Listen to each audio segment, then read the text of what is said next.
Nakatakdang ipetisyon ni Senate Minority Leader Coco Pimentel sa Korte Suprema ang 400 billion pesos na unprogrammed funds na dinagdag ng Kongreso para sa 2024 national budget. Anya, unconstitutional ang ginawa ng kanyang mga kapwa mambabatas. Nasa frontline ng balitang yan si Mean Los Baños. Kahit pirmado na at epektibo na ang 2024 national budget, determinado si Senate Minority Leader Coco Pimentel na questionin sa Korte Suprema ang 450 billion pesos na isiningit sa unprogrammed appropriations ng national budget. Ang unprogrammed funds ay karaniwang nakalaan sa mga hindi prioridad na programa. Yun nga lang, wala pang tukoy na pagkukunan para sa pondong ito at mailalabas o marirelease lang ang pera kung may sobrang pondo ang gobyerno.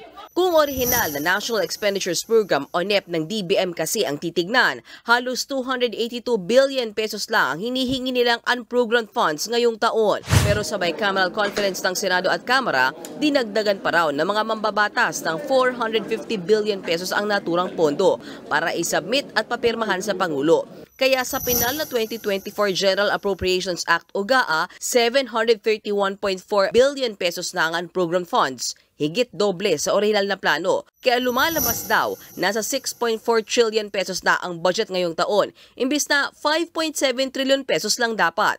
Ayon pa kay Pimentel, pangatlong taon nang dinadagdagan ng Kongreso ang unprogrammed funds. Kaya may kinakausap na raw siyang taga-Kamara para samahan siyang maghain ng petisyon sa Korte Suprema. Dahil malinaw na paglabag daw ito sa konstitusyon, lalo't presidente lang ang pwedeng mag-request kung magkano ba dapat ang unprogrammed appropriations.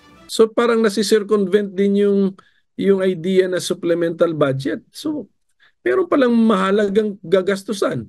Meron naman palang available na pera.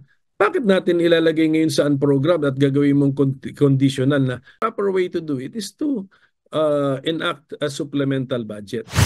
Depensa naman ni House Ways and Means Committee Chairman Joey Salceda, walang illegal sa dinagdagan na unprogrammed funds.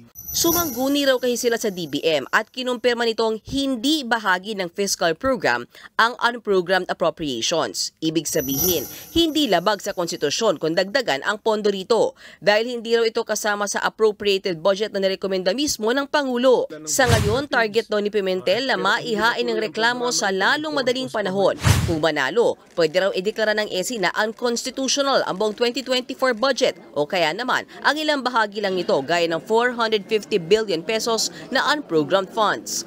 Sakaling madeklarang unconstitutional ang buong 2024 budget, pwede naman daw magpatupad ng reenacted budget. Dito, ang naipasang budget noong 2023 ang siyang susundin. Nagbabalita mula sa Frontline, Mean Los Baños, News 5. Mga kapatid, Lucy Cruz Valdez po, maging maalam at may pakialam sa mga napapanahong balita sa bansa.